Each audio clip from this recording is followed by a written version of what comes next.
Ina mai kako and akupa aina, no kia aina nei. Amena ohana o iwi mai kia o holo o koa.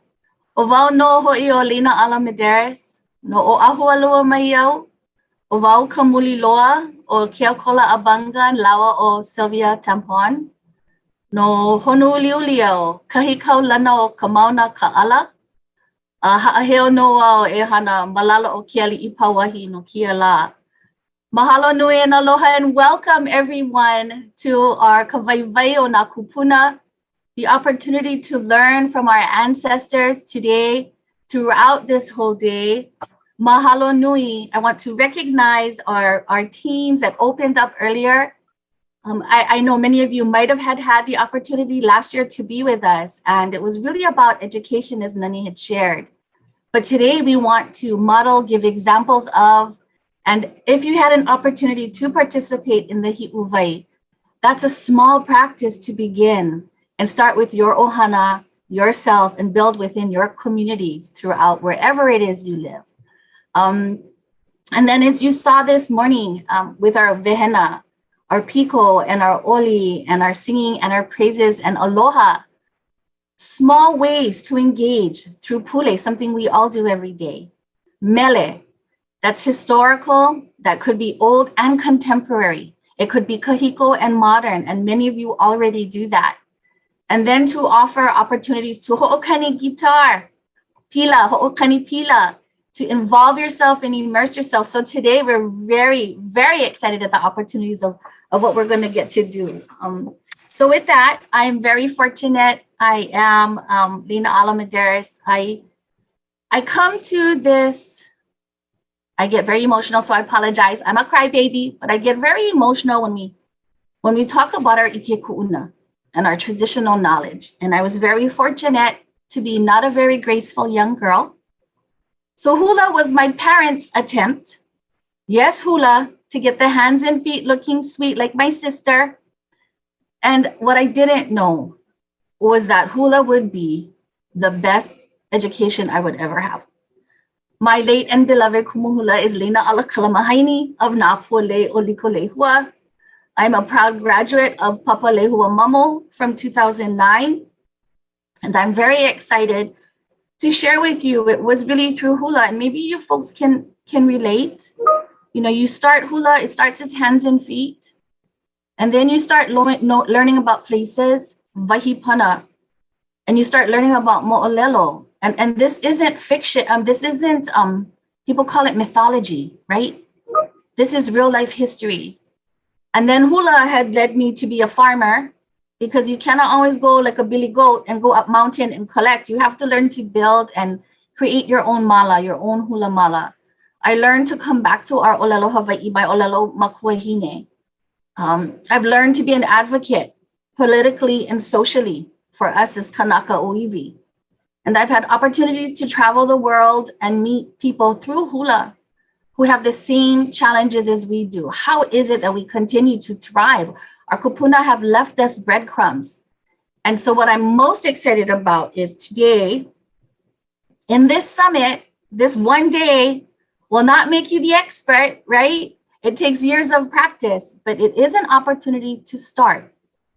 The goal is to expose you to so many wonderful panelists we have this morning, speakers and presenters, our keynote speakers. And these are not people who necessarily you might know.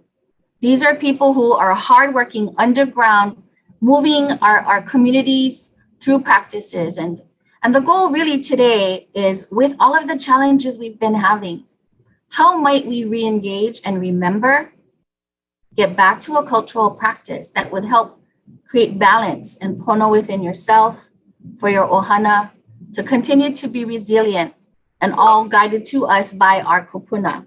And so with that, we want you to be able to cultivate your relationships with many of the different speakers you're going to hear today. And so what I'm excited to do, I'm going to introduce you folks to our panelists.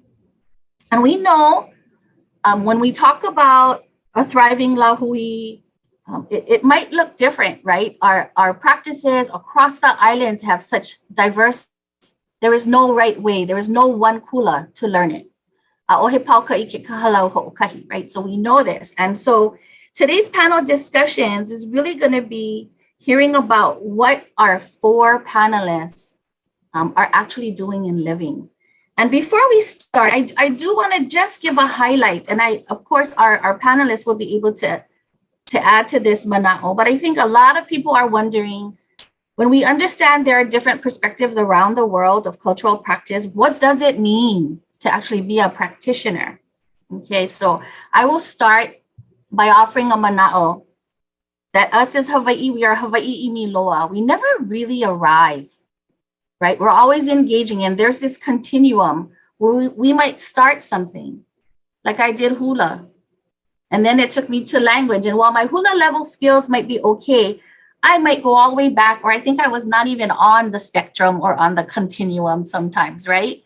But it's this continuum of striving for excellence, having that discipline. And we hope today, as you hear from them, you'll see the strands and this continuum and how wide it can be depending on you and how small you want to start. So today I'm going to be introducing you folks to some amazing people.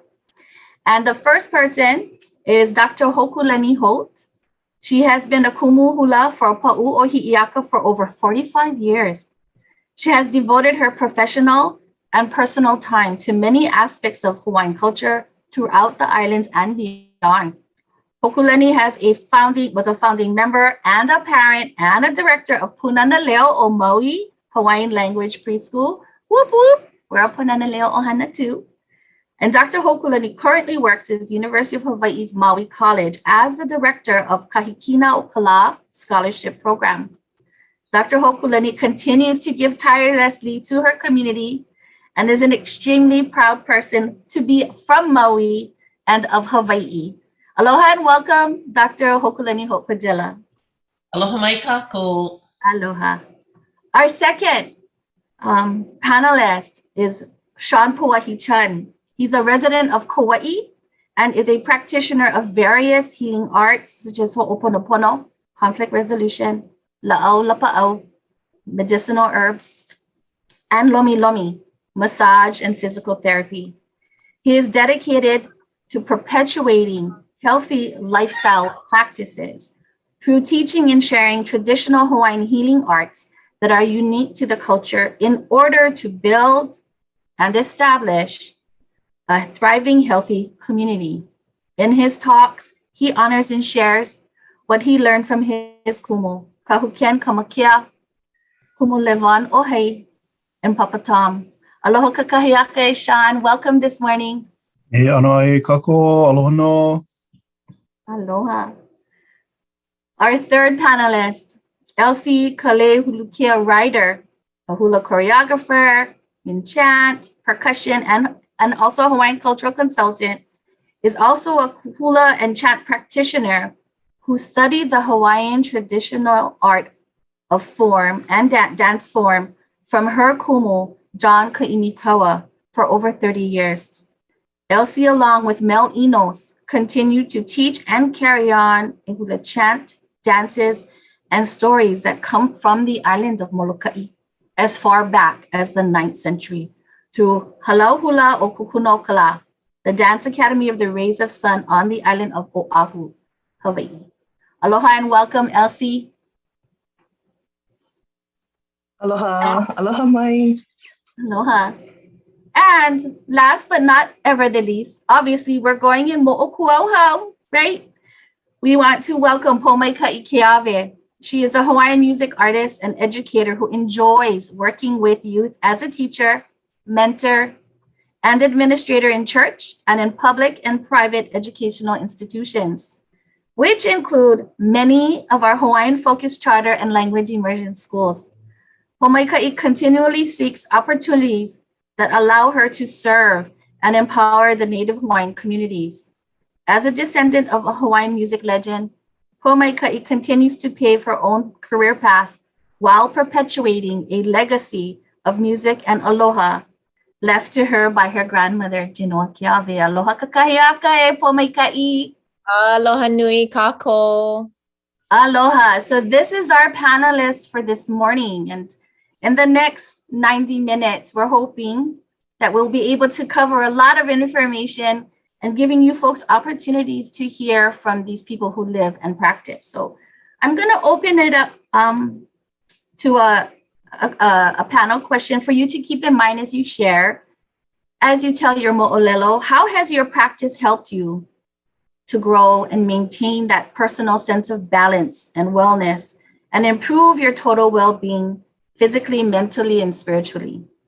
We are inviting Dr. Hokuleni Holt to start us off this morning, and she has an array of practices. So with that, Kumu, I will leave it to you. Mahalo and aloha. Aloha mai kako. Aloha mai. O ao Hokulani haila hi'ilea li'i Holt. O Waikiki ko'u one hānau. O Maui ku'umoku puni. O Wailuku ku'umoku. O Kauahea ku'u kaiaulu. O Ka'ehu ku'u ka Hawaii. Aloha mai kako. You know, when Leināʻala first reached out to me, I'm going, oh, okay, I see the title up there, Kūpuna, that must be why. You know, I have white hair, must be that's the reason why she's calling. Okay, so then, you know, life is busy and they're sending me things. And then yesterday I go, what are we doing now?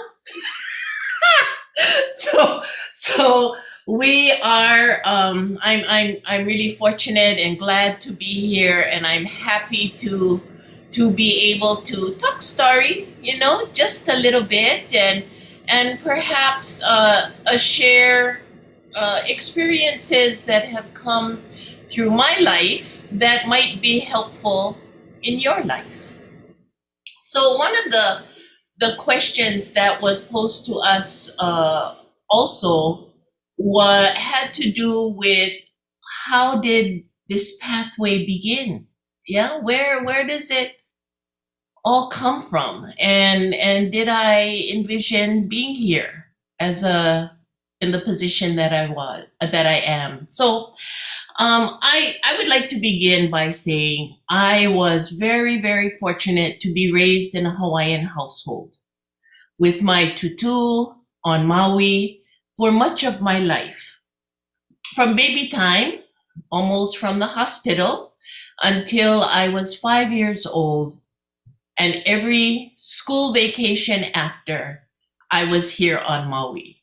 I attended school in Honolulu and stayed with my parents when I was in Honolulu, but every vacation, the entire vacation, I'm home here on Maui. My tutu was Hawaiian culture in action. She did not say, oh, Hoku, come, sit down. I'm going to teach you about aloha today. No. What we did is we did. I participated with her in all of the things that were important to her. She took me with her to Kahakai, to collect tea, to visit Ohana, and everything in between. I was fortunate to be there by her side and with her and the rest of my Ohana as these experiences unfolded for me. When I was home with my mother, Leināʻala Holt Woodside, she believed in learning in all of its forms, and she believed in family. When we moved to Waimanalo, we were involved in Waimanalo Civic Club and all of its activities. We had Civic Club choir practice at our house. We went to Civic Club conventions, and I went along with her. Once again, experienced the life that she was leading, like I experienced the life my tutu was leading. She and my stepfather took us on vacations to remote areas in our Pai'aina. Of course, you know, when you are in high school and the statement is, okay, we're going on vacation, we're going to Kauai. You think, oh, goody, we get to stay in the hotel, and then we're going to go in the pool, and then we're going to eat in restaurant. You know, you're in high school, and you think, oh, that's vacation. Well, no. We hiked Nulolo Valley. We did horseback riding up into the mountains, and we stayed in a camp. So, you know, at the time, high school, high school, it was like, oh, save me now. I want to go to the hotel. But now, how fortunate I was to have been able to be in those places, to go to those places, and to spend those moments and that time in the places with my ohana. I did not envision my life as a teacher and in the capacity that it is now. As a matter of fact, when I went to college, I was in the College of Travel Industry. Yeah, can you imagine? I was in the College of Travel Industry, and I thought that's the direction I was going.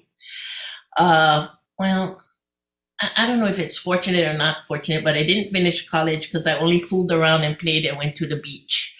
So I didn't finish college until I was much older, after having my children and discovering, yes, education, formal education is where I also have to go.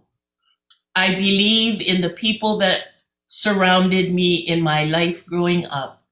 Learning was always a part of what was important. The other, as I said earlier, the other important part is that I went. Yeah, so one of the little things I would like to leave perhaps with people that might be here is take your children with you. Yeah, take your children with you. It might not be easy. They're fussing, they're rolling on the floor, and they're not eating when they're supposed to eat, and it's like they're not listening. But take your children with you. What they will see and hear, they may not connect to at the moment. But if it is where they should be, it will come back to them. So, you know, I'd like to share a little screen thingy over here. Okay.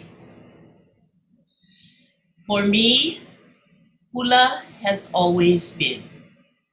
The faces that you see here are the faces of my immediate Hula genealogy. The upper left-hand corner is my tutu, the one who raised me. Well, my tutu man too, but my tutu man died when I was about 9 years old. My tutu lady not until I was 25. So I spent a good majority of my life with her.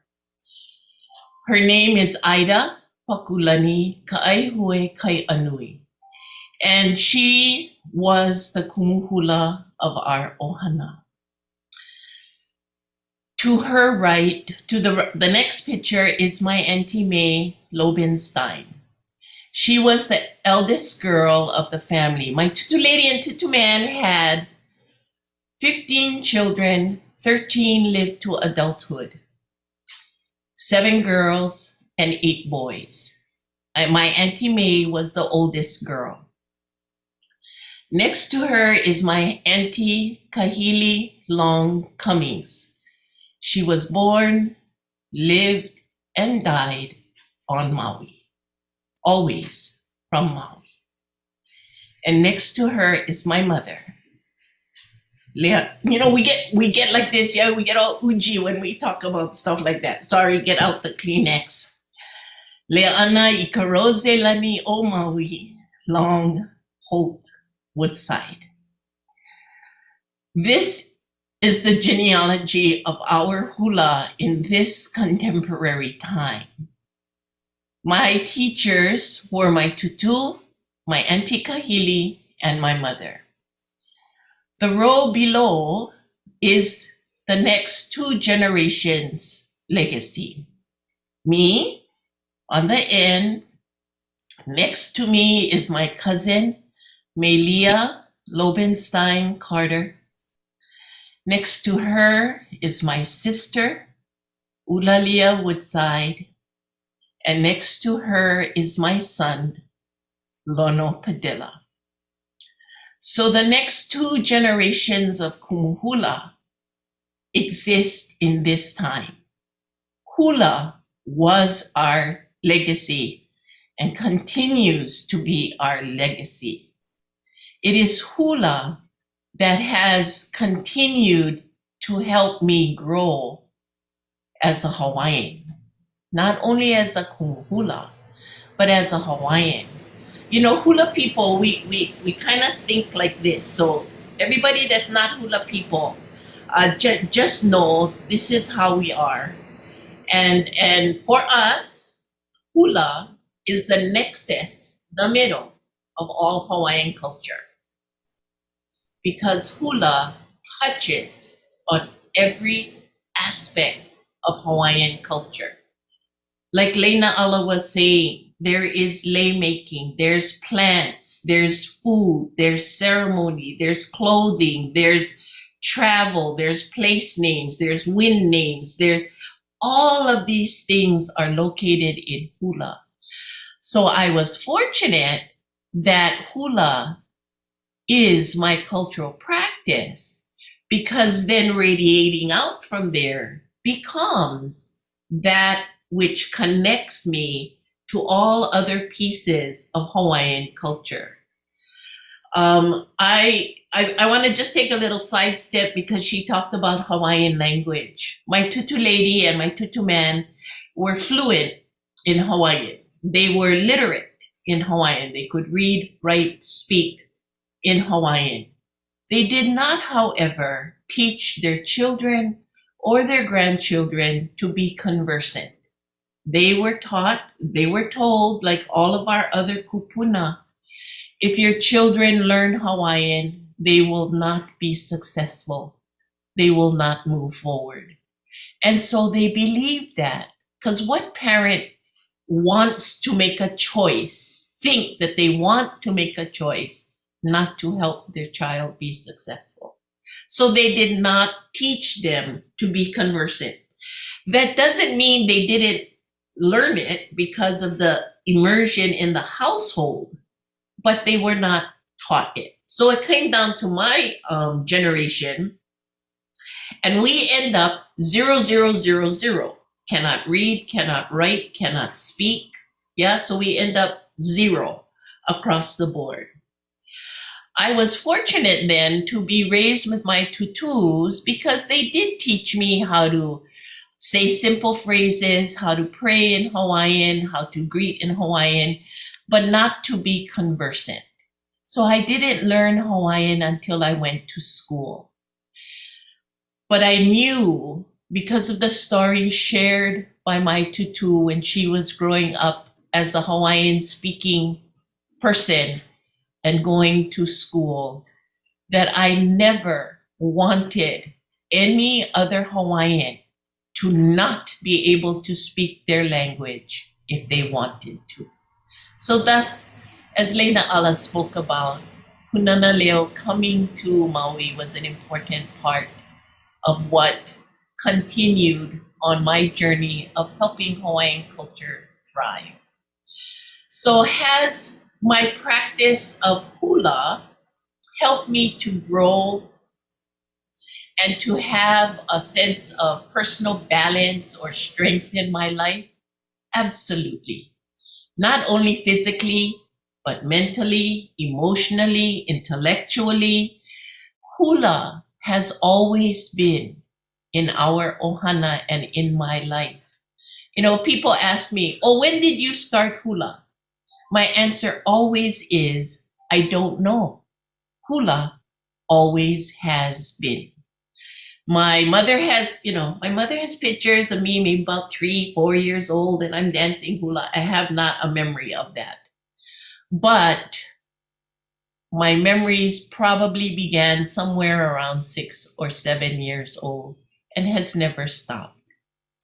Did I think I was going to be a kumu hula? Absolutely not. I was very fortunate when I was living in Honolulu to also learn from kumu hula Hoʻakalei Kamauʻu. I studied with her for many years, and she was the one that gave me my abiding love for hula kahiko. Then my family gave me the more well-rounded parts of hula and its connected learning. So my practice in Mea Hawaii comes from hula. And again, it stretches out across the other parts of my life, language and the rest. You know, what's a good word? I went in directions of other cultural learnings and immersed myself in other cultural learning. But we all know there comes a point where you have to decide which avenue will you go. Because you cannot, and this is very, I believe, very Hawaiian, you cannot be expert in all. You must choose.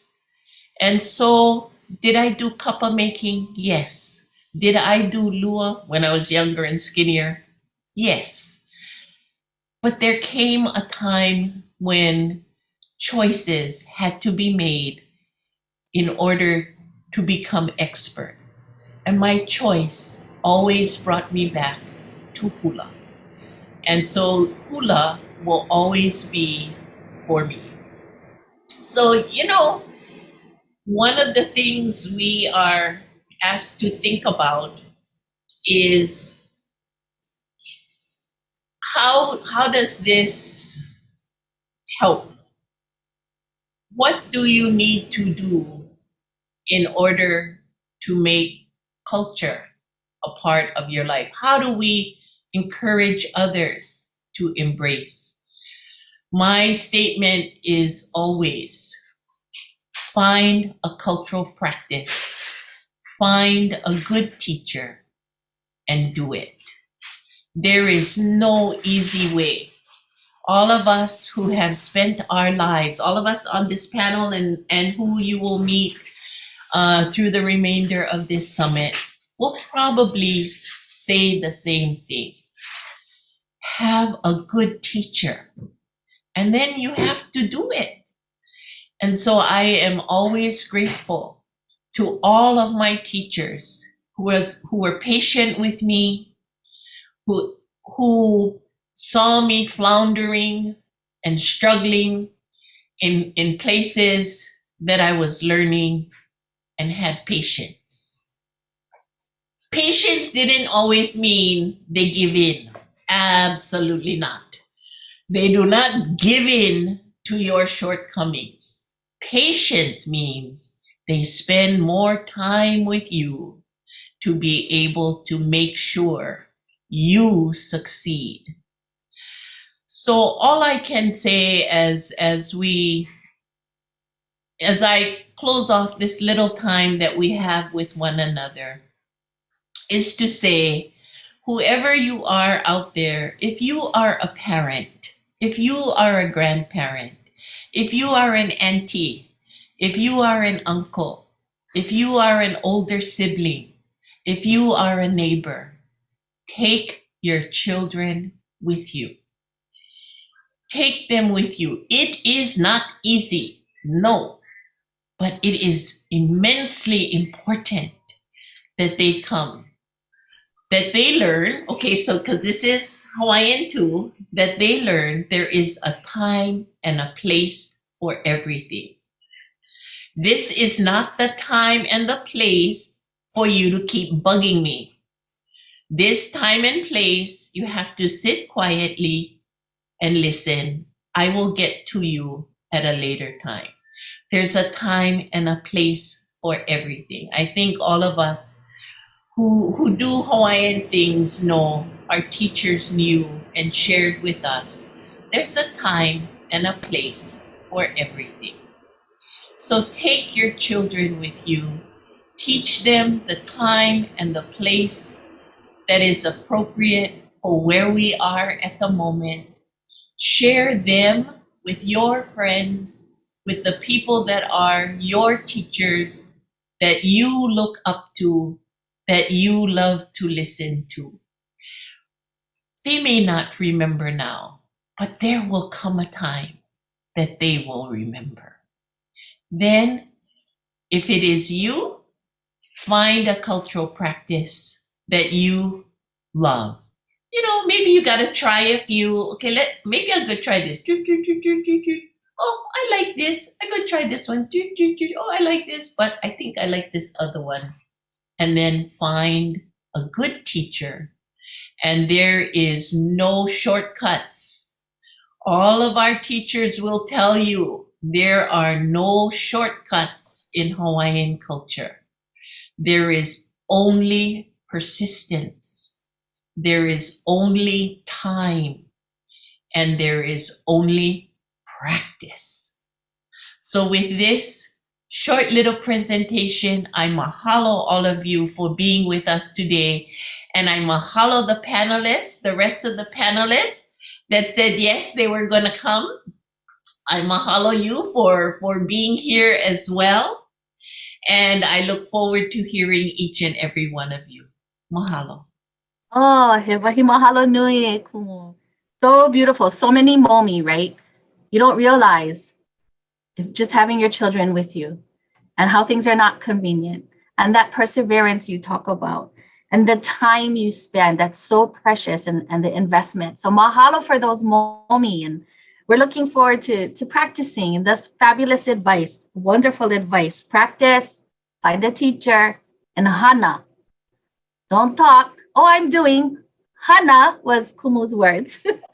So mahalo ho'e, Kumu. I'd like to offer this time now to Sean Chun. Mahalo for your patience and being with us.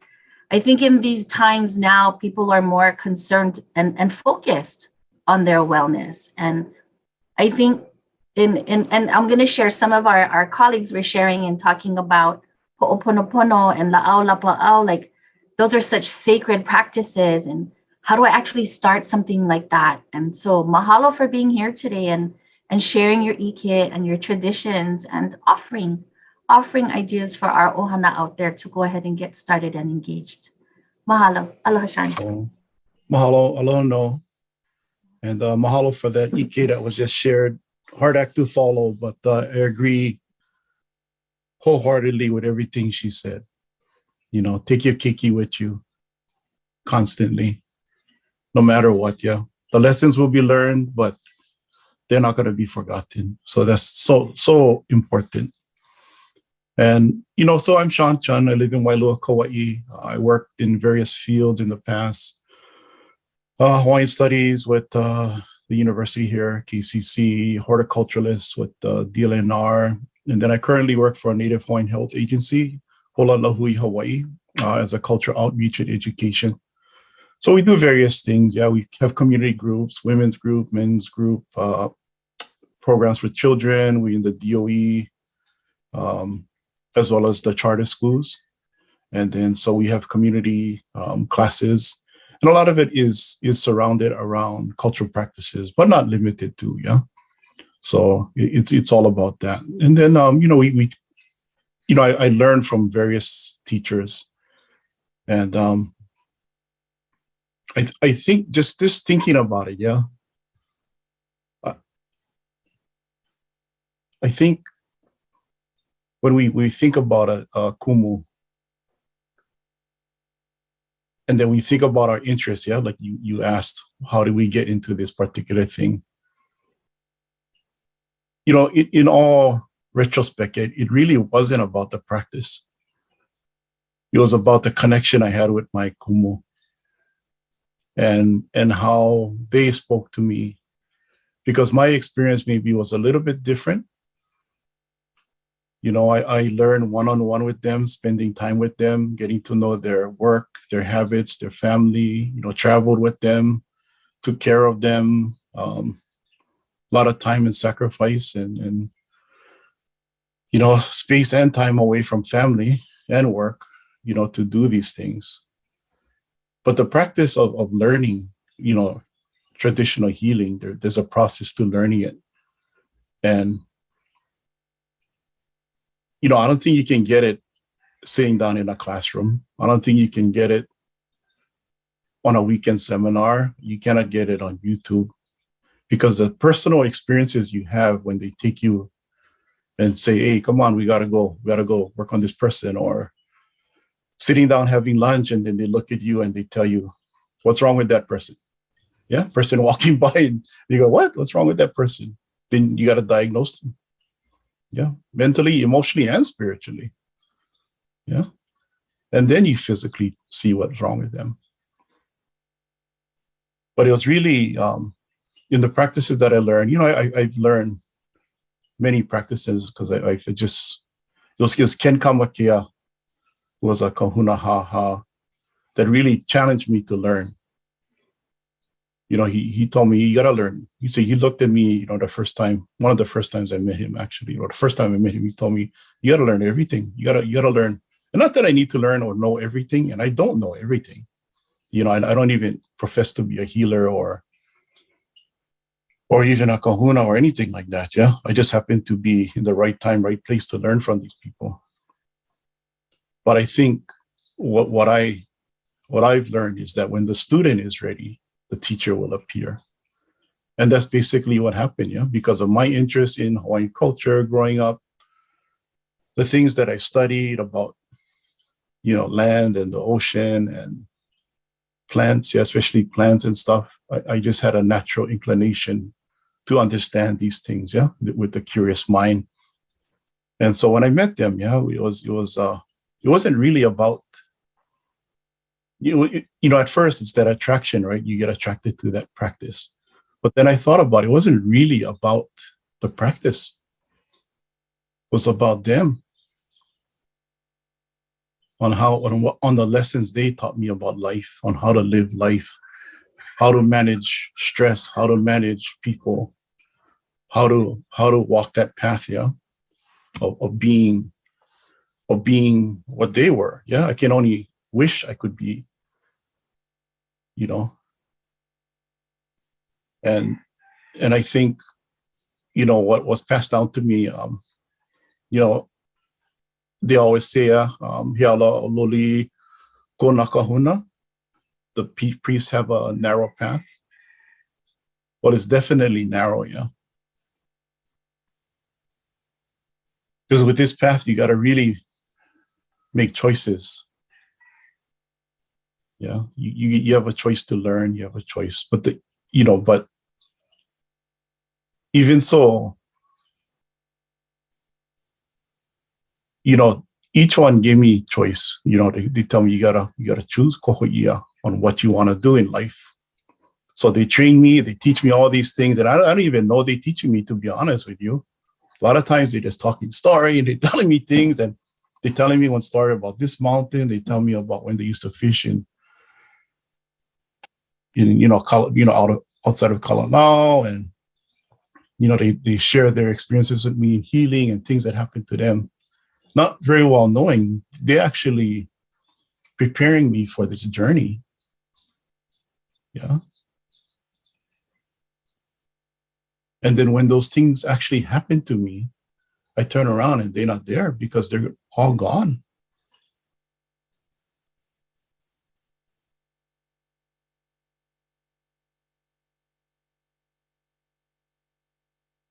And I think that's the moment I realized wasn't about the practice. Find a good kumu that knows because, hard to find people that actually know the practice.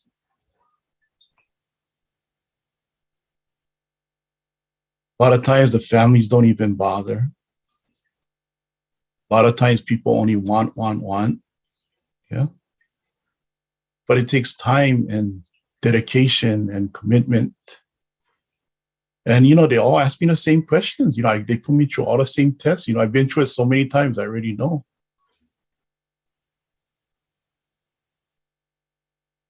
but they're going to ask you to choose, and they're going to ask you to choose what path you want. And it's always either black or white. Yeah. And once you choose the wrong path, the learning stops. But they taught me how to be a man. They taught me how to conduct myself, how to be pono. They showed me the way of their ancestors. They passed down their genealogy, and they shared, a wealth of knowledge beyond your dreams. But what good is that if you yourself don't practice it? If you yourself don't understand it and don't get it, and you think you're an expert, yeah? I'm far from them, yeah? And several of them said the only thing they wish is that I become better than them. And I relay that to my children and my students, yeah? That they become better than me. But to do that, you got to do it every day. It's not something where you're going to go and sit down once a week for 2 hours and then miss a class once a month or something and then expect to be, this incredible practitioner. That you won't reach that. You're not going to attain that. I think the depth of knowledge that I've experienced and saw in the past was so incredible. And we talked about, and he talked about myths. I would grow up reading all these stories, and I was told all these stories about healing and all these stuff, thinking, hey, that kind of stuff don't happen. Well, until you see it happen, you'd be amazed at how much of these mo'olelo that people hear about, or even thinking, oh, that's not real. But when you actually experience it side by side with your kumu, the culture is real. But it's your mind that limits you, yeah? Your choices that you do. And the time you commit to actually becoming a practitioner. And at what level you think you should attain, yeah? Because as soon as we think we attain the level, we graduate, we get something, whatever, and you think you actually know, you're really just beginning. It's like in martial arts, right? The black belt isn't the black belt. The black belt is actually just the beginning. I get all my black belts here. They don't mean anything. I still don't know anything. But the lessons you're going to learn from a good teacher is priceless. The experience you're going to learn from being with your kumu is priceless. If you look back in time, and I often think about that, how would it have been, yeah? And what are the practices that they did? Well, in reality, they didn't have all these things that would distract them, yeah? TV, social media, games, all these other cultures, this war we get going on now, that just politics. So it's hard to focus, yeah, on what you want. But I think the good thing is if you make a choice, yeah, if you choose to learn it wholeheartedly. Yeah, get rid of your distractions, drop your ego. The practices I learned was very quiet. A lot of times it wasn't even, people don't even know I studied under these people. Yeah, because we just don't talk about it outside. Yeah, it was all one-on-one until they see me with the person. They go, oh, you learned from us? Yeah. I was learning martial arts from this one guy. He just passed away not too long ago. And, had only me and another student. And he was in his 80s. And I learned, and his neighbors didn't even know he was such a, master at martial arts. But the humility I see in that, about not being out there, not,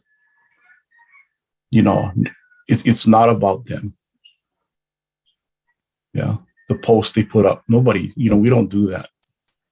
But you got to get rid of those distractions, commit yourself, learn as deep as you can, make the connections to other arts that you can know, learn the language. Because this Hawaiian culture is a web, It's really a web. And it goes in all ways. There's stuff on the surface that we just see, and there's stuff that goes really deep. That is what I think is missing today. I think one of the questions was do we have enough practitioners? I think we get choke practitioners, but do we have actual practitioners that do it daily? Like I do this thing every single day, practically 7 days a week. From Ho'oponopono to La'ola Pa'ao, Lomi Lomi, La'okahea, all these arts, and that's on top of my full-time job. But it's the immersion of what you want to do and learn. And I only owe it to my teachers. And I honor them in everything I do. That's why I always mention them. Papa Tom, Ken Kambakea, Devon Ohai, Auntie Daisy, Papa Wangi from Molokai, Olohi Jerry Walker, Bruce Keaulani. I'm fortunate. And there's several more too. But make the right decisions, make that connection. And in reality, sometimes you can come across a teacher that's not the right teacher for you, and that's okay. And that's okay. But use your discernment in what is real, because there are a lot out there that profess and claim and say they do. But as a practitioner with experience, we can see that. But it hurts, It hurts the culture when the arts are not passed down correctly, because it's just not pono. Because this art, as many of our practices in the Hawaiian culture, are spiritually based. We need to understand that. The things that we do is beyond that physical aspect of what the movement is. We need to look and understand that when you take it on, it's a very emotional, mental experience. It's a very physical experience. And it's also a very spiritual experience. To do that, you got to bring all that into balance. So you got to use what you have in you, your mana, your na'au, and feel, and start using that discernment. But we need to learn that path of being pono is a narrow one. So we got to really decolonize your mind and your life, to be honest. Understand that, we no longer live in the, 1700s, 1500s. So we got to navigate this life delicately and walk that path, but make the choices of one kanaka. Okay. I'm not sure what else. I don't know. I'm just talking. I'm not going to remember what I said, but I apologize. Sean. I apologize for confusing you all. No confusion at all. I deeply appreciate the so many key points you mentioned, and what's really awakening is the ability to discern, the discernment and the engagement with your kumu, the one-on-one, the pidina, the life lessons, and yes, the journeys that you're reminding. Many of us might have had similar experiences, but when our kupuna are there, it's one thing. but to walk the path and do it daily in preparation for when our kumu are not here, and to maintain that. Mahalo for highlighting that discipline. Mahalo for sharing ways that we can be mindful should the healing arts be a path. We go into, like you said, go all in, learn it to the best of your ability. Mahalo, mahalo nui. Mahalo. You know, it's so enlightening hearing from them. And a lot of us, you can't see us, but we're all crying on the side and getting emotional because we know there are protocols and practices in traditions that we learn. And so I want to really, I'm excited to invite Elsie Ryder. I was blessed to meet her once. I knew her a long time ago. I heard of her in our halau, but I was blessed and fortunate to experience, like Kumu-chan was saying, experience kahula piko. And that is life altering. And so with that, I don't want to ruin it, but I love it. Elsie, I hope you tell everybody you was kolohe too. Please share that story on how you got there, because I think many of us can relate. But with that, I'd like to welcome Elsie Ryder from Halau Kukunokala. Aloha, Elsie. Aloha. Can you hear me? Okay, mahalo.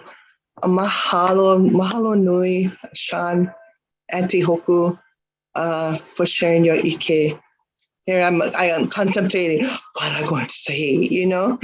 And I just, want to acknowledge a couple people, if I can share screen and just kind of share my koloheness, but acknowledge these people in my life that kind of brought me and helped me to get my balance. Right now I work for Alulike. I've been with Alulike 16 years, working with focusing on the needs of the youth.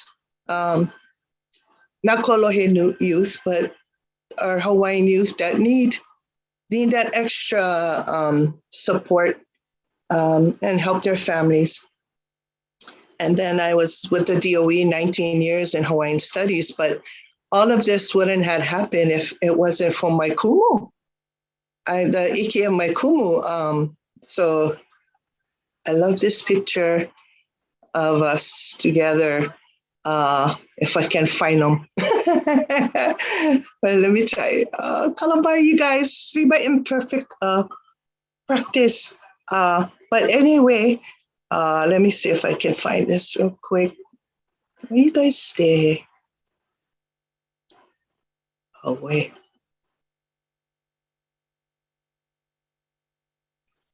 Okay. All right, I'll come back to you guys. Kalamai, thank you for being so patient.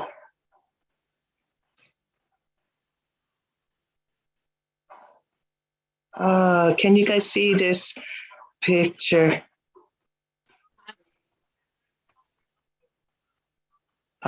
This is my kumu, John Kaimikawa,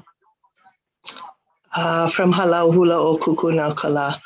I started with him in 1979.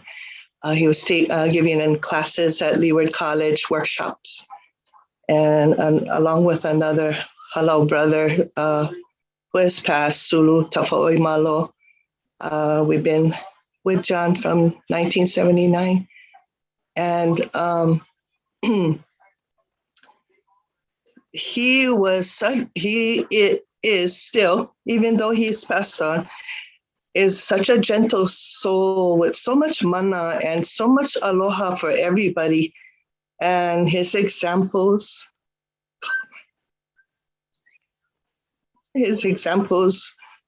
and his teaching was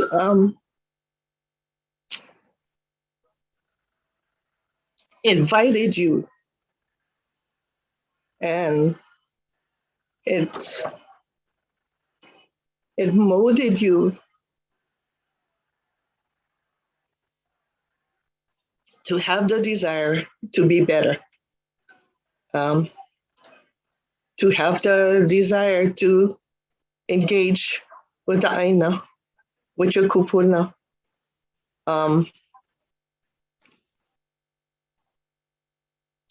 His mo'olelo brought to life all the things of the past. And you could actually feel them around you. And as you learned the hulas and you mastered the hula that he taught you, you was in the presence, you was in awakua, you was in their presence, you was in the presence, you could feel the land, taste, touch, embrace the elements, embrace your Kūpuna through hula. And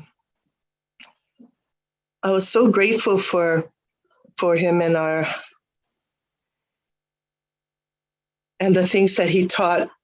I fell in love with hula a very, very long time when I was a little girl, and looking at looking at life when you're young,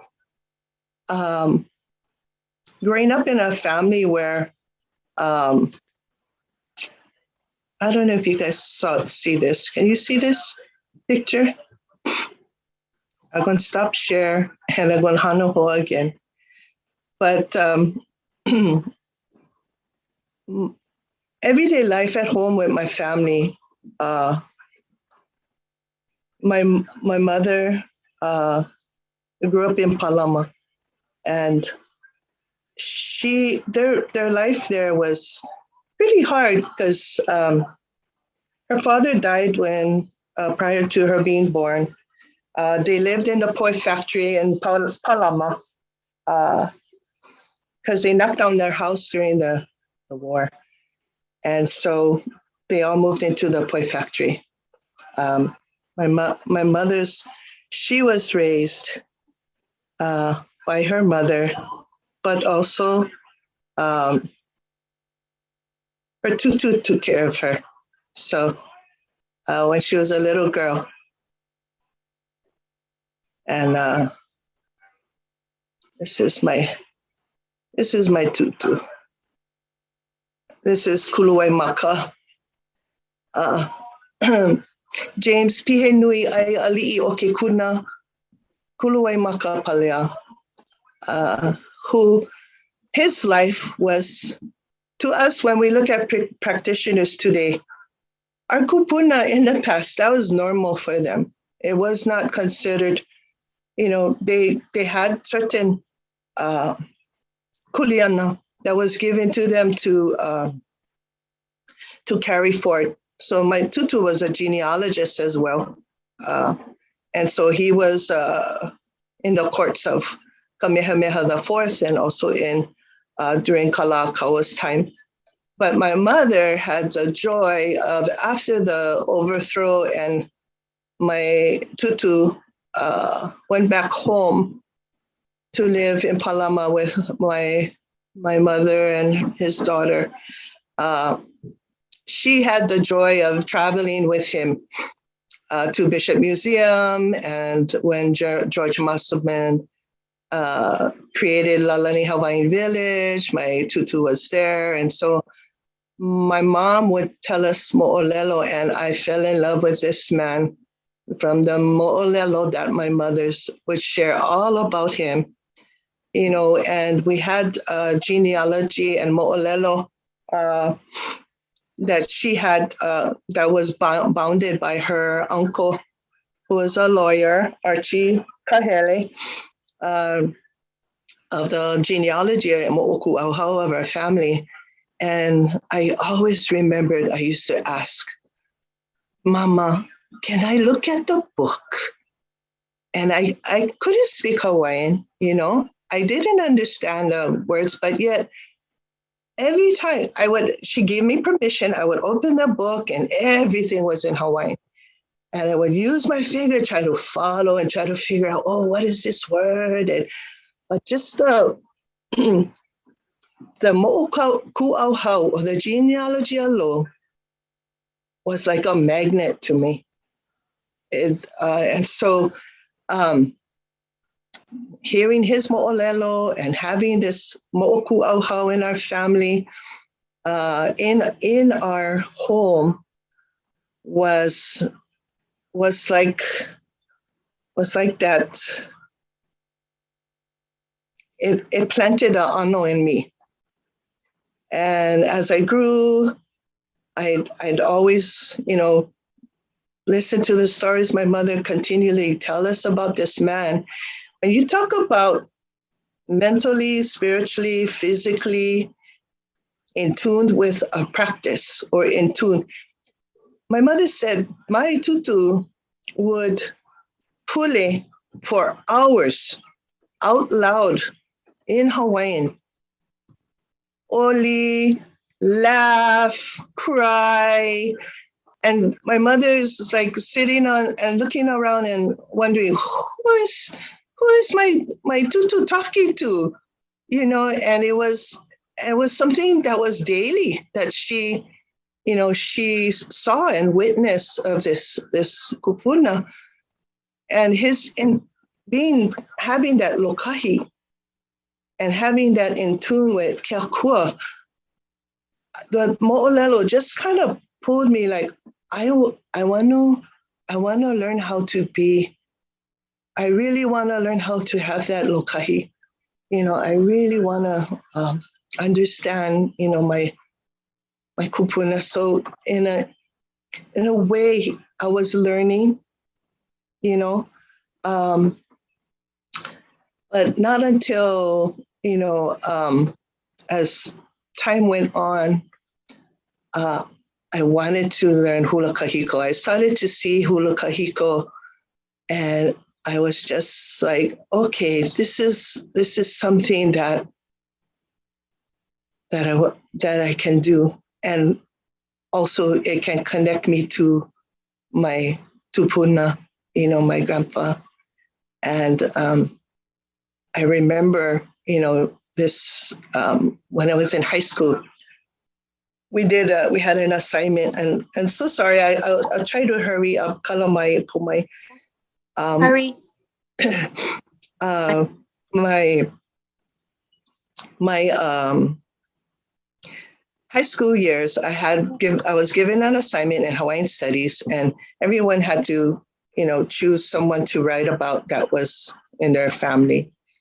And so I chose him. I had a picture of him, and I did a page at him, and I turned it in, and then my teacher asked me, maybe a few days later, can you come after school? I want to talk to you. I want you to meet somebody. And so I said, oh, okay. And I met this other kumu, and he was teaching hula at the time, and he asked me all kinds of questions like, who is this person to you, and how are you related, and this and that, and I aloha him, and I was curious, why he was asking all these questions about my tutu, and he said, well, we're related, and I want to invite you to our halau, and but you can come and dance, and it was just something where he asked about the ike of my tutu, that he wanted the chants of my kupuna. And, being a 10th grader, I kind of stepped back. I mean, I'm still young, I'm a kid, right? But yet my na'au said something to me that I've never felt at that point in my life. It just rang out like, and I told him, I said, I'm sorry, but I cannot do that. I cannot give the ike of my kupuna to you just because I want to dance so badly, kahiko. I said, I cannot do this, So I came home, and it bothered me, calamari. it bothered me. So I asked, I told my mama what happened. And my mother comforted me, and she said, don't worry, baby. She says, one day you're going to meet this man and he's going to ask you with with nothing, no agendas. He's going to ask you to come dance for him. And so I graduated from high school. I was attending Leeward College, and my father had terminal cancer. And at that time, my mother's two brothers died, my two uncles died, and my brother above me was missing. And all of this happened within the year and a half of my life, and I fell, I strayed. I was using, I got kolohe, like Leināʻala said. I went into a place where it was kind of dark, and then this workshop came up with John. I think it was a 6-week workshop. And it was kahiko hula, right? And so that one just kind of ding in my head, I was like, oh my gosh. So I started taking the class. And I loved it. I fell in love with it. I felt alive. I felt regenerated. I felt this healing process happening. I remembered what my mother said. I saw my tutu in my kumu-chan. I saw my tutu kuluwai maka in my kumu-chan. And at the end of our workshop, he asked me, and he also asked Sulu if we was interested in dancing. And that's how I stepped into the path of hula, and I've never, ever regretted that path, because that path ended up healing all the, I got rid of all the opala along the way, and I'm still getting rid of opala, and learning. And so, I truly feel, how we talk about finding that kumu.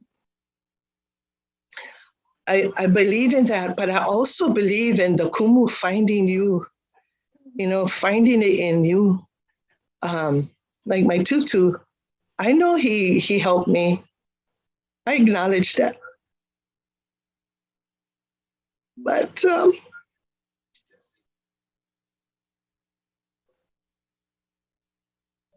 moving ahead, I hope that, when we talk about bringing your kids, that was something that, as a student of John and then becoming a mom and having kids, our kumu-chan loved seeing the kids run around in the practice. When we, in between our legs, hanging on our leg when we dancing hula. And it was just like a ohana, where the children, it was so cute because you will see them jump in line, do capoeiras, and then go run around, And these are little keiki that are learning, and they're not being denied, and as they get older, then more responsibility is put on them on refining their knowledge and their practice. But in the meantime, allowing them to embrace that ike along with their family. My children now are adults. I have a son that's 37 years old, and I have a daughter, 29. And I think my son know more than me now. You know, he's learned a lot being surrounded in a halau with halau brothers and halau uncles and halau aunties and halau sisters.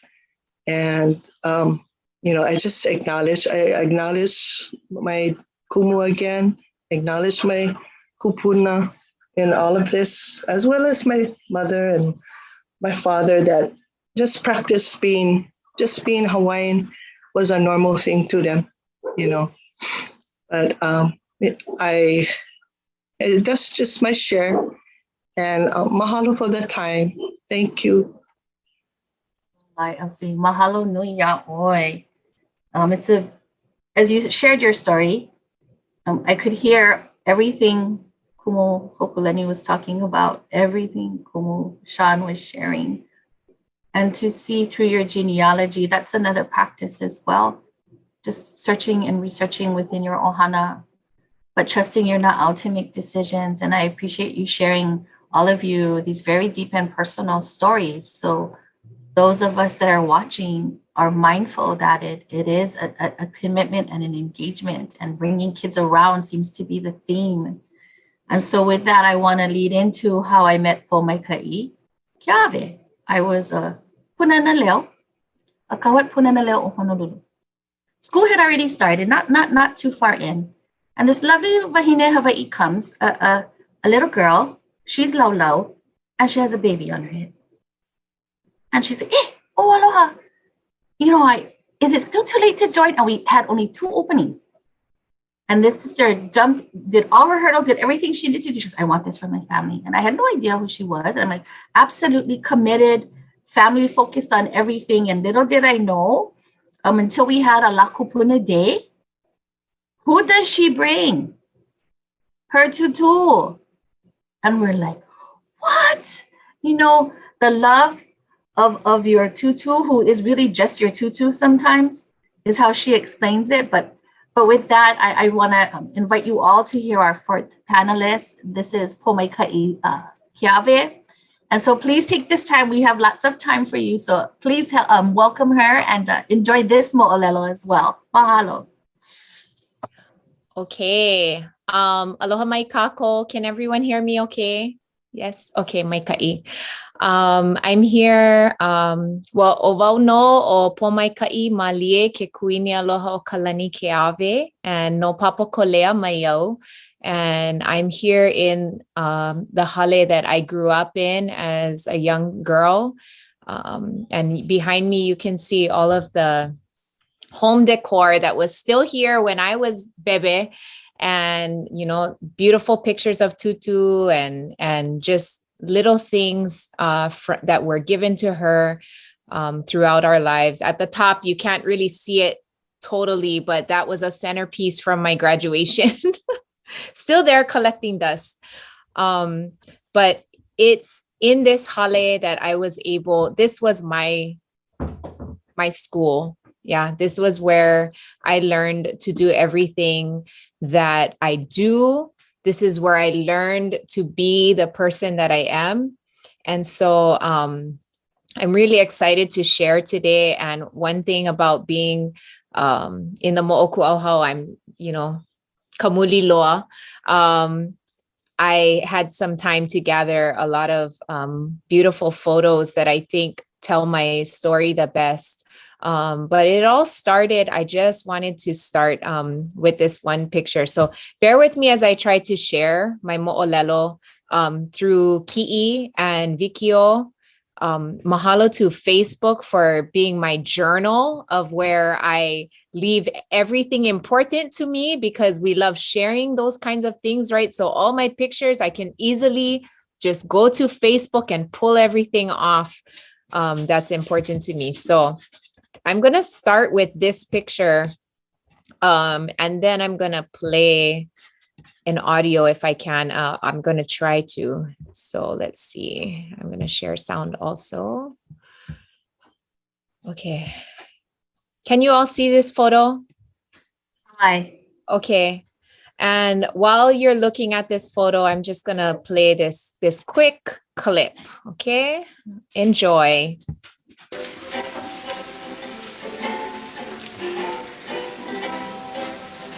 E ala e na o iwi o Hawaiʻi. Hoʻokupa a i ne ia e na. E hana ni ke kako me ka loka. I ka makariki.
So that was my first memory and experience of being able to get on stage with my grandmother, Leināʻala Keawe, in case those of you who are wondering. But she had taught me that song in the year of the Hawaiian. I believe it was 86 or 87. I was 5 or 6 years old.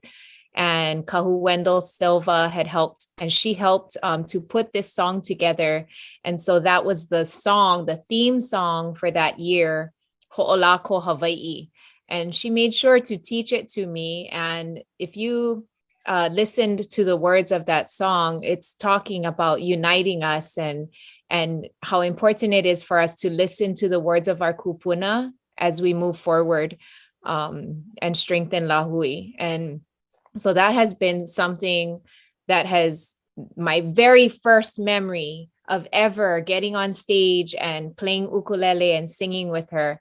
And it was out at BYU Hawaii for a Native Hawaiian business conference, I believe. And so it was what Auntie Hōkōlani said, me being taken everywhere to participate and witness and to observe what was happening around me. She was my tutu. That's all I ever knew.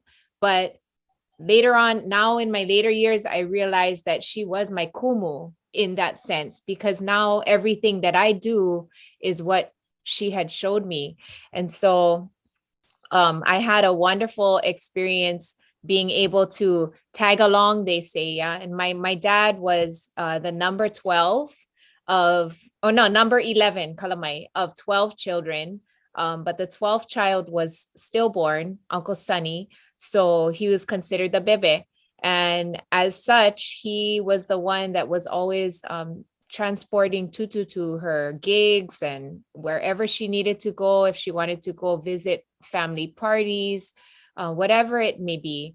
And because was the hiapo, his hiapo, I got to go every place, right? I'm the first child and he's excited to bring his keiki and show all his uncles and aunties who were Tutu's friends that she would mingle with in the industry. And so I have more pictures to show, and I do want to show you here. So bear with me as I pull them up one by one. I need to move some things out of my way so I can see better. But here we go. Here, oh, okay, stop. You're not able to see that. Let me share again. Here it is. Okay, so this is a picture of us in, I believe it's 2005. We were at the King Kamehameha Day Parade, and I want to say the theme had it had something to do with handing down legacy. So also on that day was Kalamai, was Kaumakaiva Kanakaole, and he was there also with his tutu. And hold on one second. Let's see. There we go. Oh, this picture. Here we go. Ooh, this is a skill to learn in these days, how to navigate sharing your screen. Yeah, so like, look at this. The strength of what exists in this ki'i, and me being able to stand amongst, and also them knowing, that tutu is bringing me there for a purpose. And it's never to, some might look at, oh, let me show off my granddaughter, or let me show off my keiki. And yeah, while we love to showcase what our keiki can do, I know that she was making a specific effort to bring me wherever she went and to introduce me to people who would be instrumental and, mentors for me along my path, because this work that she was doing was kuleana, and it was her kuleana in the village. So in our lahui, like Auntie Hoku said, or it was accepting what your role is, right? You can try everything. I could be in the lo'i, I could be weaving lauhala, but I accepted my role in the music. And so Tutu knew that, that was our kuleana in this community in Kaiaulu. And so she made sure to bring me around and talk to me in these experiences. I had many discussions with her that stick with me to this day. And the biggest thing that she left me with was the relationships that she fostered with other people that would help me to find guidance as I try to navigate my way in the industry. And so as I got older, I had all of these special experiences, and I had my own children. And so let me show you a ki'i of my children, let's see. So this is a picture of my ohana. This is actually a few years ago, but we're here visiting at Tutu's grave in Laie. And she's right next to my tutu man, Edward Puniwai Keawe Aiko. She is Genoa Leilani Adolfo. And here we have my four keiki, Malie, Yosepa, Ziona, and then the baby Enosa. And right now, 3 of them are in Kulaki'eki'e High School. One is about to graduate to Puka from Kamehameha, Kapalama. And the other 2 are at my alma mater, Punahou. And then the last one is a part of the Men of Kalai Pohaku, the Brotherhood, where Kumujan Lake left his legacy. And then, of course, they have my mom and dad, who they affectionately know as Handsome and Honey. And so the teaching continues, even though Tutu is now laid to rest. She, like I said, she was preparing me for bigger things to come. And so now I realize, that if I don't, who will? And it's amazing to me because we have, 12 children. She had 12 children. And so that means, 12 children means a lot of cousins, a lot of grandchildren, great-grandchildren, all the way down to the great-greats. And as we continue to move in our lives, everyone found their own niche to contribute to our family kuleana. So we have some musicians in our ohana. We have some who dance hula. We have some who love to get into the sound recording and engineering, but all contributing to the same type of purpose. Also in our ohana, we have those who have found other kuleana, we have some mahi'ai, we have weavers, we have, watermen. And so it's not just that we are supposed to do the one thing that our Kūpuna did, but our Kūpuna wants us, to have some kind of a foundation to be able to stand on as we continue to navigate our own path. And so mine has been very, very, very close to my Kūpuna. At the same time, it's been a blessing, and I don't want to say a curse, but it's been a blessing. And sometimes it's been difficult for me to find my own, because I was so close to my tutu that I know everything that she did. And now it's for me, it's the challenge of being able to figure out, okay, what is my contribution to what she has done already? Not just to mimic, but to be able to build on that. Mm-hmm. And that's what I continue to not struggle, but every day that's the challenge for me. How can I build on what my Kūpuna has already laid as a foundation for me? So I'm going to stop share here. And I would like to share a performance from my keikia. So Leināʻala shared how I started. I was introduced to her because she was kahu at Punana Leo o Honolulu. And so it was through their education at Punana Leo Honolulu, Ke Kulau Kamakau. They continued on in Hawaiian language immersion, that they were able to get a stronger foundation as well in culture and tradition, and especially in our olelo. And so I'm going to share this performance, not this one. I'll show you this one later. But we're going to go to, this one. No. Oh, kalamai. Oh, wait. Okay, this one. And I'll just let you see what's going on here. But some of you might recognize this vahi. I'll talk about it afterwards. Oh, kalamai. Here we go. Aloha, everybody. Aloha. My Can you all hear? Okay, kalamai. name is Malie. This is my brother Yosepa, and this is my uncle Kama.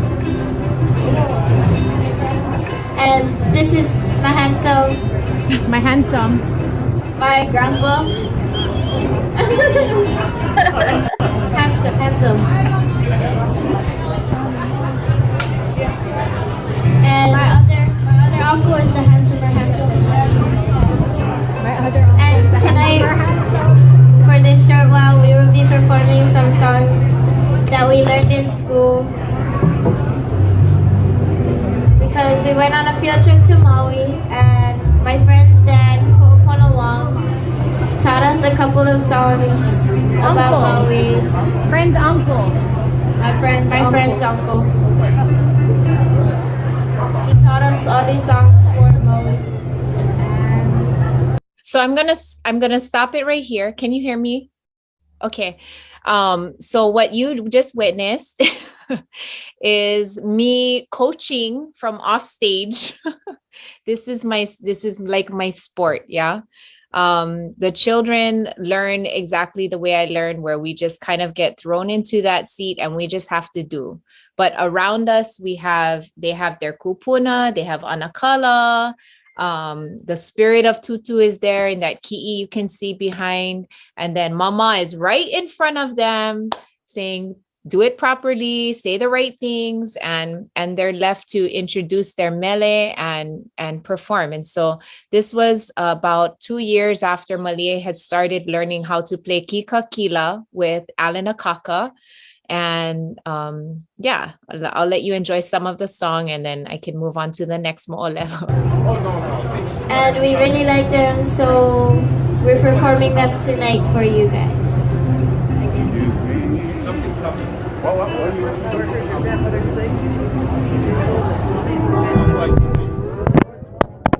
Oh, calamay. I'm so sorry. My phone fell. I'm so sorry. So sorry, guys. Is that Facebook Live? This is Facebook Live. Say aloha to your audience. Everybody. Hi, everybody on Facebook.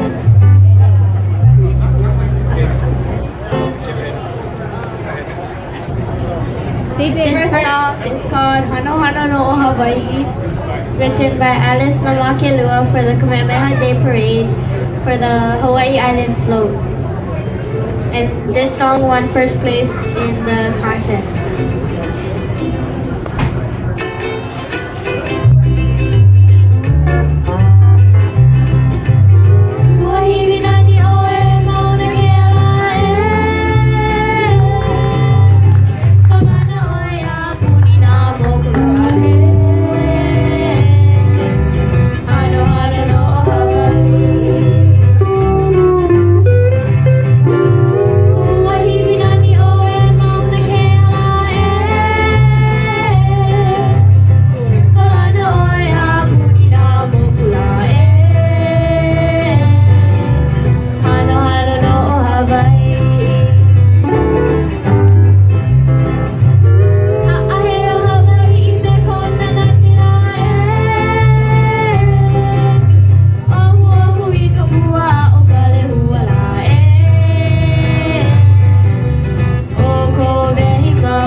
Okay, so that's just a little snippet. But the keiki have always had opportunity, just as I did when I was their age, to be able to share their mele and to engage in what we were doing. So I too brought them everywhere. And, you know, it was between their dad and myself, it was hard for us to kind of match schedules, because when he was getting off of work, I needed to be at the gig already.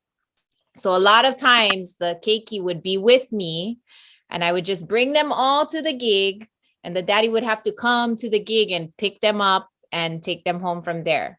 But because I don't want to impose on the guests, you know, I have to teach them to sit on the stage or sit to the side. And sometimes I had the carrier right behind me and babies in the carrier listening to the music. And the children would watch, observe. And this is before the time of phones having a lot of games on them. So that was a good thing that they were able to just participate. And that is exactly how I learned growing up. And now they are to the point where they are flying on their own. And this is a quick, I'll speak while it's showing. But you know, Malie, right before COVID in January of 2020, had the chance to be on stage with Anakala Kavika Kahiapo. This is Jack Johnson right here in the red, and Paula Funga. And oh, please just let me please break down.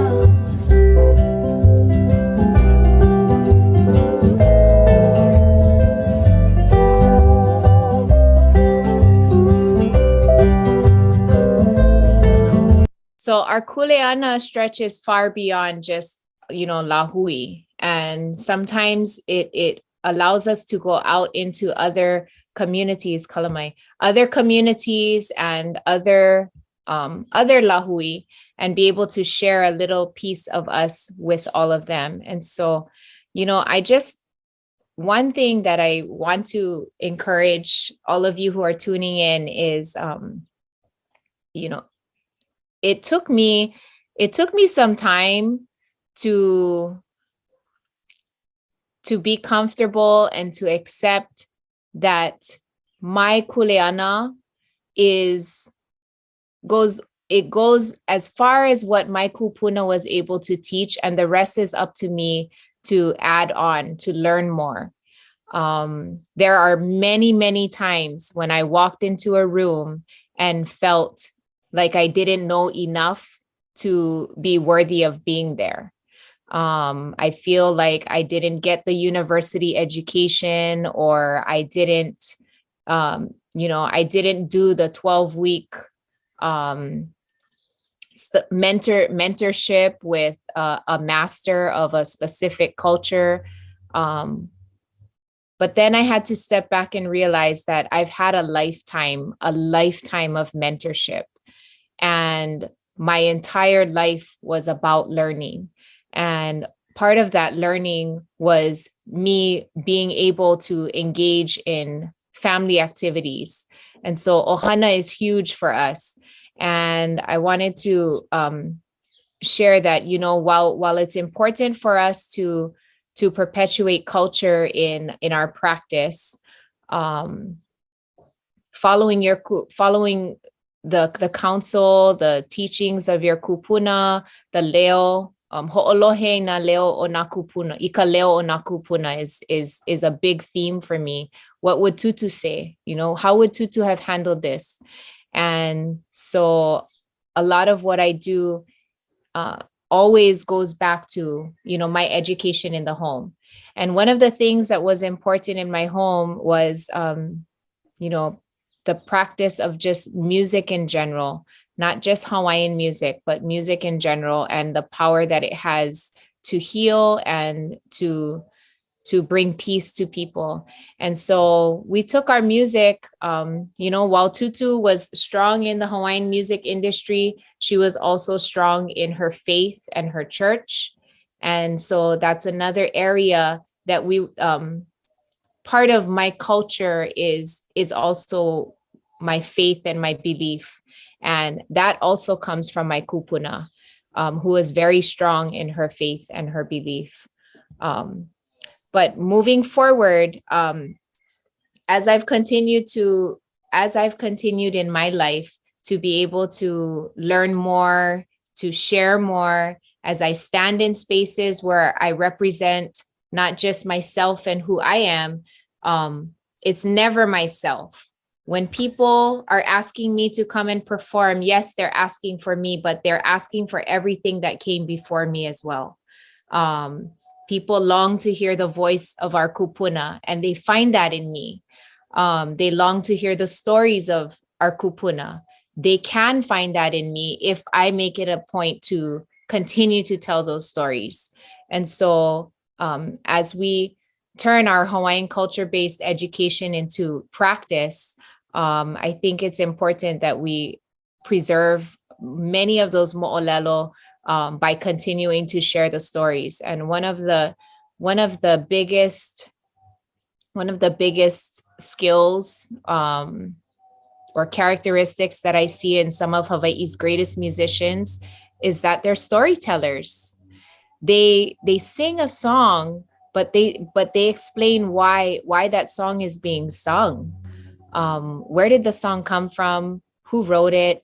Why are you singing it? Why is it resonating with you? And so in that respect, you know, that's how we choose our music for our sets. And I think, you know, that's also something that I learned from my tutu. And a lot of the songs Tutu sang, you know, maybe she didn't visit all those places, but the composers were her friends. And so the songs that she sang, she's singing songs that retell the stories of her friends' experiences. And so that's her pilina. As she passes it down to me, how does that become relevant? I have to pick and choose the songs, you know, that I sing. And one of the questions that someone asked me previously was, if I don't know about a song, if I don't know the mo'olelo of the song, is it okay for me to still sing it? And I had to think about that one because I myself ask that all the time. If I have nothing to say about this song, is it okay for me to still sing it? And I say to you, yes, because if you don't sing it, no one knows what about the song, and the mo'olelo dies. Yeah. But with that said, there are many times when I've sung a song and someone from the audience will come up and share with me the story of that mele.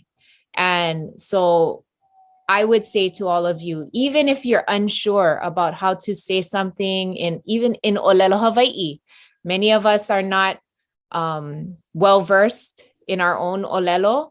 And some of us try, and we don't want to sound like we don't know. So we just don't speak it. We don't say. But if you don't say it, you'll never leave open the opportunity for correction or the opportunity for someone to teach you what is correct. And so that's what I've learned from my Kūpuna. She never, ever told me not to sing a song. When I sing it, the questions will be answered. People will come and share their stories. People will come and tell me, you know, I knew the composer of that song.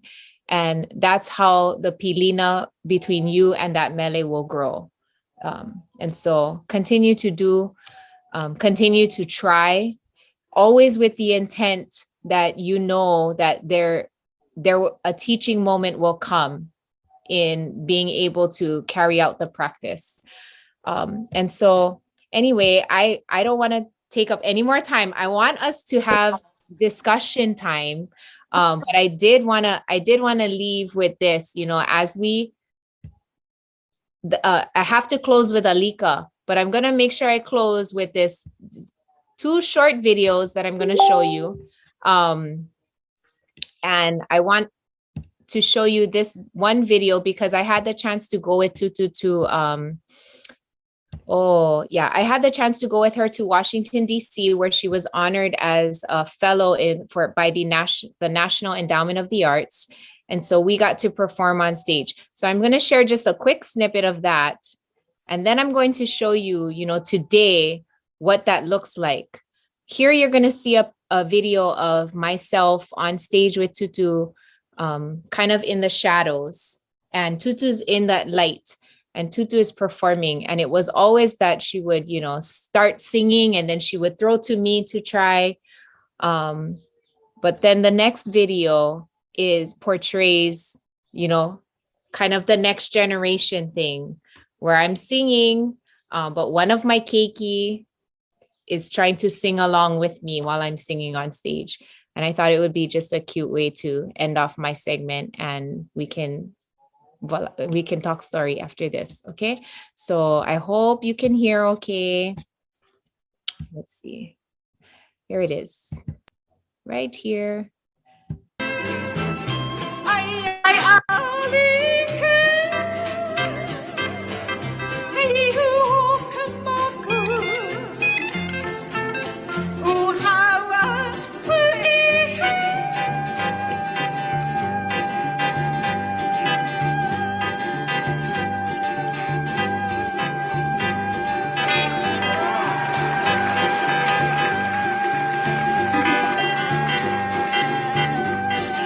Love it.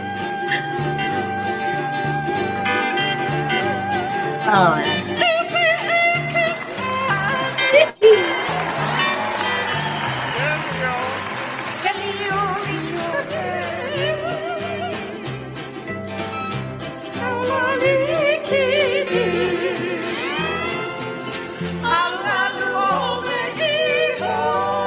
So in the background, you can see Uncle Gary, myself, Auntie Mommy, Wahaiola, and Uncle Alex.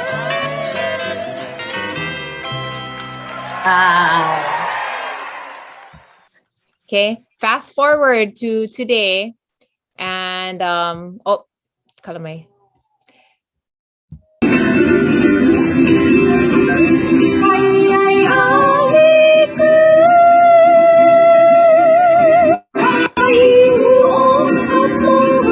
My son is filming this, but he's also singing along.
And so with that, I say to you, you know, I wholeheartedly agree with Auntie's mana'o to take your keiki everywhere.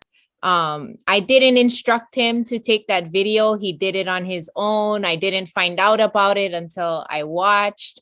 And our teaching opportunities happen within the four walls of our own home with the people that we love and trust the most. And so mahalo for allowing me to share my experience in carrying forward this legacy by the things that my kupuna has taught me. So mahalo. Oh, wow. Velo ka ohana. Mahalo nui a oi Pōmaikaʻi. Ho'olako Hawaii me ke aloha no. For sure. And that strand, you all who have been watching and staying with us have had many opportunities to see the different ways to engage, the many momi that these leaders, I call Oiwi leaders, who are setting examples by living humbly and by living it. It is a kuleana that comes with this. And Antipua Kanakole once shared, kuleana is still a choice. But once you live it and there are no other alternatives, it becomes kaumaha. And that we will do what we need to do to sustain the ike of our kūpuna and to practice the right ways and to keep things pono within our culture. It has been a wonderful hour and a half with you folks. I cannot imagine this wanting to end. I know I'd like to stay for another hour and actually have a kuka session. Maybe we can plan for a follow-up sometime in the next couple of months. I think that would be awesome if you're all still available. And for right now, for all of you panelists, and thank you for being here and choosing to share your time and your ike and mo'olelo with us. We are so grateful. Our lives have just changed in these last hour and a half. And to our participants, mahalo for choosing us. And you notice it's Hawaii eccentric. We are hosting this, but we also understand that there are many Oiwi, ohana out there. And I hope that this has inspired you as well to go to your practice your culture, go back to your kupuna, and keep these practices alive for the future generations that are to come. I'm going to ask all of you, keep a little note if you have opportunities to check your chat. The next sessions that are available, you might have links in there. To our panelists who are here as panelists, you also should have a link as a participant as well, so you can go back to your email for that. And then if some of you are real savvy with social media, we're doing hashtag all HCBE 2022 in all caps. So around the world, share it, share your momi that you've learned, and perhaps we look forward to the communities you build. We look forward to hearing you folks. So the next break, we'll go through till 10:30 where we will start our first sessions. He wahi mahalo nui a o kou pakahia po. Mahalo to our panelists, Anake Kumu Hokuleni, Sean, Elsie, and Pōmaikaʻi Keawe. Mahalo nui a kako a po. Aloha and have a great conference. Ahui hono.